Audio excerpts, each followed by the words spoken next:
क्या कुछ लोगों को मिल गए हैं जो मौन बैठे हैं? अरे जिन जिन को नहीं मिले हैं उन सबको गाना चाहिए। और जीवन का, मनुष्य जीवन का यही तो सबसे बड़ा दुख है कि राम को बुलाते हैं और राम आते नहीं। तो हमारे बुलाने में कमी है, इसलिए कहें, प्रभु से निवेदन करें कि हे प्रभु आप हमें, मुझे मिलो। मैंने ढूंढ लिए नहीं, यही तो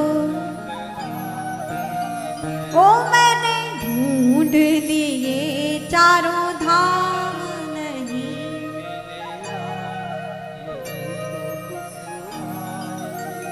और हे प्रभु इसी भारी कष्ट को आप दूर कीजिए। किसी न किसी, कभी न कभी आप हमारे हृदय में भी आइए, पधारिए, हमें भी दर्शन दीजिए।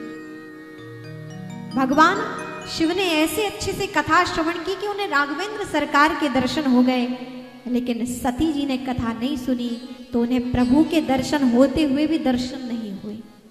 जान ना समझे, भगवान शिव समझा रहे हैं कि ये वही सच्चिदानंद हैं जिनकी कथा हम सुनकर आए हैं। वही राम परब्रह्म परमात्मा है जो राजा दशरथ जी के पुत्र बनकर आए हैं। वही मेरे इष्ट भगवान राम हैं जो नर लीला करने के लिए इस पृथ्वी पर, अयोध्या की पावन भूमि पर राजा दशरथ जी के यहाँ पुत्र रूप में पधारे हैं। उनमें और परब्रह्म परमात्मा में कोई भेद नहीं, कोई अंतर नहीं, लेकिन सती जी समझ ना सकी। तो भगवान शिव ने कहा यदि नहीं समझ रही हो तो जाओ परीक्षा ले लो, पता कर लो, जिस भी भांति आप संतुष्ट हो जाओ वो कार्य करके देख। और कहते हैं सती जी ने बहुत बड़ी भूल कर दी कि भगवान राम की परीक्षा लेने के लिए चल पड़ी। पहुंची है खूब उस घने जंगल की ओर, लेकिन वहां देखती हैं कि भगवान तो नरलीला कर रहे हैं, नाटक कर रहे हैं। भगवान तो आराम से हैं, वहां पर पंपापुर सरोवर पर भगवान आराम से बैठे हैं, लक्ष्मण जी के साथ आनंद से बैठे हैं। लेकिन सती जी को भी भगवान राम भी समझ रहे हैं कि माता हमारी परीक्षा लेने के लिए आ रही हैं। तो भगवान पहले तो आनंद से हंसने लगे, फिर भगवान रोने लगे, वही नरलीला करने लगे।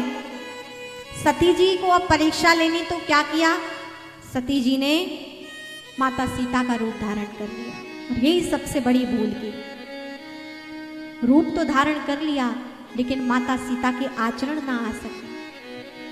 भगवान राम के आगे आगे चलने लगी सीता धारण करके, ये आदि हमें रो रो कर खोज रहे हैं सीता जी को, अभी मैंने दिख जाऊंगी तो तुरंत प्रसन्न होकर मेरा हाथ थाम लेगी कि सीता आप कहां थी। तो आगे हो गई जाकर सीता जी का रूप धारण करके। लक्ष्मण जी समझ गए कि ये मेरी भाभी माँ नहीं हो सकती है, मेरी भाभी माँ तो सदैव भैया के पीछे चला करती थी। लक्ष्मण जी मौन हो गए, भगवान राम भी समझ गए, लेकिन भगवान राम ने सोचा अब इन्हें क्या संबोधन करूं, क्योंकि इन्होंने, ये है मेरी माँ, क्योंकि मेरे इष्ट आराध्य भगवान शिव की पत्नी है, सती जी है, मेरी माँ है। अब इन्हें सीता का संबोधन तो कह नहीं सकता क्योंकि सीता मेरी पत्नी है। अब क्या किया जाए, ना तो सीता पुकार सकता हूं और ना माँ कह सकता हूं क्योंकि पत्नी के रूप में है। तो ना सीता जी का नाम लिया ना सती जी का नाम लिया, बस क्या कहा, मुस्कुराते हुए प्रणाम किया। और प्रणाम करते हुए, प्रणाम भगवान शिव कहाँ हैं, वृषकेतु जी कहाँ हैं, नंदी की सवारी करने वाले भगवान शिव कहाँ। इतने में समझ गई सती जी, ये तो मुझे पहचान गए, ये तो वास्तव में वही सच्चिदानंद है। मुझसे बहुत बड़ी भूल हुई कि मेरे प्रभु मेरे नाथ कह रहे थे और मैं पहचानने से इनकार कर दिया और परीक्षा लेने चली आई। ये तो वास्तव में परब्रह्म परमात्मा है जो मुझे जान गए, समझ गए। अब बड़ी लज्जित हुई, इन्होंने तो मुझे पहचान लिया, कहाँ गए वृषकेतु, कहाँ है भगवान शंकर, मतलब पहचान लिया। अब भगवान तो लीला कर रहे थे, अब चारों ओर सती जी को राम लक्ष्मण सीता दिव्य स्वरूप में दिखाई दे रहे हैं। रास्ते में जा रही हैं, चारों ओर उन्हें केवल भगवान दिख रहे हैं। लौट कर आई हैं भगवान शिव के पास और शिव जी बैठे हैं कैलाश पर। आई तो पूछा, कुशल से तो हो देवी, कैसी रही तुम्हारी परीक्षा। और यहाँ पर पुनः फिर सती जी ने झूठ बोल दिया भगवान शिव से कि भगवान मैंने कोई परीक्षा नहीं ली, मैं तो आप ही की भांति प्रणाम करके आई हूं, मैंने कोई परीक्षा नहीं ली। देखिए झूठ कहाँ बोल रही है। कोई 2 आंख वालों से झूठ बोले तो समझा भी जा सकता है, वो 3 आंख वालों से झूठ बोल रही हैं। भगवान शिव त्रिनेत्रधारी हैं, त्रिकालज्ञ हैं। 3 आंखें मतलब जिनकी परम दृष्टि है, त्रिकालज्ञ हैं, सब कुछ देख सकते हैं। 2 आंख वालों से अर्थात मनुष्यों से झूठ बोले तो क्या बात है, लेकिन वो 3 नेत्रधारी भगवान शिव से झूठ बोल रही हैं। भगवान शिव समझ गए कि यदि इनको परीक्षा नहीं लेनी होती तो ये मेरे साथ पहले ही प्रणाम कर लेती, अलग से मेरे साथ फिर जाती नहीं भगवान के दर्शन करने। इनके मन में कोई तो शंका थी, अब भयभीत आ रही हैं, चेहरे का रंग बदल गया। भगवान शिव से झूठ कहा। भगवान शिव ने नेत्र बंद करके देखा तो पता चला कि इन्होंने तो मेरी माँ का स्वरूप धारण कर लिया, सीता का स्वरूप धारण किया है। प्रभु राम जब मेरे आराध्य हैं तो उनकी धर्मपत्नी मेरी माँ के समान है और मेरी पत्नी ने माँ का रूप धारण किया। अब इस तन से तो सती के साथ भेंट नहीं होगी। मन ही मन सती का त्याग कर दिया। आकाशवाणी हुई, धन्य है महादेव, आपकी इस प्रतिज्ञा को मैं प्रणाम करता हूं, आपको मेरा प्रणाम है। आप जैसी प्रतिज्ञा कोई और नहीं कर सकता है। आकाशवाणी हुई तो सती जी डर गई। कैसी क्या प्रतिज्ञा की भगवान ने, पूछने लगी।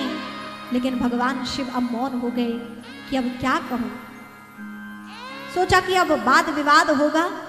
सती जी को यदि मानना होता तो वो पहले ही मेरी बात मान ली रहती। अब गृहस्थ को यदि चलाना है तो कहीं कहीं गलती ना होने पर भी मौन रहना पड़ता है। भगवान शिव ने कहा कि अब मौन रहना ही ठीक है। भगवान शिव ने सती जी से कुछ ना कहा, समाधि में बैठ गए भगवान शिव। और कितने वर्षों तक समाधि में बैठे रहे?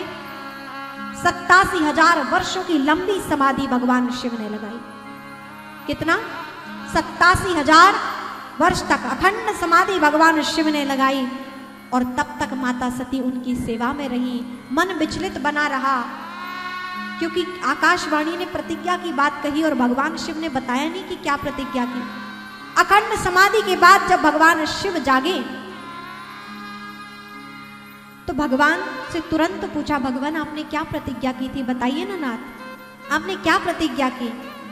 जब अखंड समाधि खुली तुरंत भगवान जब राम नाम जाप करने लगे तो सती जी दौड़ी चली आई। पूछा कि भगवान जागृत अवस्था में आ गए, अब आप बताइए कि आपने कौन सी प्रतिज्ञा ली थी? मुख से कुछ नहीं कहा लेकिन स्वभाव से दर्शा दिया। जो बगल में आसन दिया करते थे आज वो आसन उठाकर सामने बिछा दिया कि देवी अब आप यहां विराजमान नहीं हो सकती हैं, अब आप सामने बैठिए। यहां बैठने का आप अधिकार खो चुकी हैं। वाम भाग में जो आपके बैठने का अधिकार था आप वो खो चुकी हैं। सामने आसन दे दिया। ये जब जाना तो सती जी ने समझ लिया कि अब मेरा त्याग हो चुका है। मन ही मन गलने लगी, क्रोधाग्नि में, पश्चाताप की अग्नि में जलने लगी। हे भगवान अब तो आप कृपा करें कि मेरी ये देह समाप्त हो जाए, अभी तो भगवान शंकर मुझे पुनः स्वीकार कर ले। लेकिन भगवान शंकर तो प्रतिज्ञा कर चुके थे कि अब इस देह से भेंट नहीं होगी। कहते हैं कि उसी समय दक्ष प्रजापति ने बृहस्पति शाव नामक यज्ञ किया था। पूरे देवताओं को बुलाया, भगवान शिव को नहीं बुलाया। भगवान शिव का अपमान करने के लिए यज्ञ में सबका आसन था लेकिन भगवान शिव का आसन नहीं था। भगवान शंकर ने मना भी किया कि देवी आप वहां ना जाओ, आपका जाना उचित नहीं। ये बात भी नहीं मानी सती जी और अपने मायके चली गई। वहां देखा सबका आसन था लेकिन भगवान शिव का नहीं था। अपने पति का अपमान सह न सकी और कहते हैं उसी अपने पिता के यज्ञ में उन्होंने क्रोध अग्नि को प्रज्वलित किया, योग अग्नि को प्रज्वलित किया कि अभी तक तो मुझसे मेरे परिवार का बैर होता तो ठीक रहता, यहाँ तो ऐसे परब्रह्म परमात्मा त्रिकालज्ञ भगवान शिव से मेरा परिवार बैर कर रहा है। एक तो मुझसे मेरे जीवन में इतनी भूल हो गई और अब तो ये बहुत बड़ा मेरे पति का अपमान है। अब ये इस देह को नहीं रखूंगी। और उसी यज्ञ में माता सती ने क्रोध अग्नि में जलते हुए योग अग्नि के द्वारा अपने प्राण अपान वायु को, सभी प्राणों को एकाग्र किया और कहते हैं उस क्रोध अग्नि में, उस योग अग्नि में स्वयं को भस्म किया है। चारों ओर हाहाकार मच गया। भगवान शिव को जब पता चला कि सती जी का शरीर नहीं रहा, भगवान शिव ने आकर उस यज्ञ को, भगवान को बहुत क्रोध हुआ। कई वीरभद्र नाम के समस्त आए हैं, भगवान की सेना आई है, सबने उस यज्ञ को तहस नहस किया। देवताओं ने फिर प्रणाम किया, विनती की, भगवान शिव को प्रणाम करते हुए कहा, भगवान आप कृपालु हैं, यदि आप ही यज्ञ को पूर्ण नहीं करेंगे तो संसार में फिर कोई और यज्ञ इसका पूर्ण नहीं कर सकता है। प्रभु आप तो कृपालु हैं। भगवान शिव विनती को स्वीकार किए, यज्ञ को पूर्ण किया और पुनः जब सती जी ने प्राण को त्याग किया था तो मन में एक ही उनके बात थी कि मैं जब भी जन्म लूं भगवान शिव को ही पति रूप में प्राप्त करूं। और इन्हीं सती का जब अगला जन्म हुआ, पर्वतराज हिमालय की पुत्री बनकर आई हैं, मैना रानी की पुत्री बनकर आई हैं पार्वती। पार्वती का जब रूप धारण किया अगले जन्म में तो हिमालय की पुत्री और मैना रानी की पुत्री पार्वती के रूप में रहकर इन्होंने नारद जी को गुरु बनाया। नारद जी की कृपा से तपस्या की और तपस्या इतनी श्रेष्ठ की कि स्वयं भगवान शिव प्रकट हुए और पुनः पार्वती जी को भगवान शिव पति रूप में प्राप्त हुए हैं। बोलिए शंकर भगवान की जय।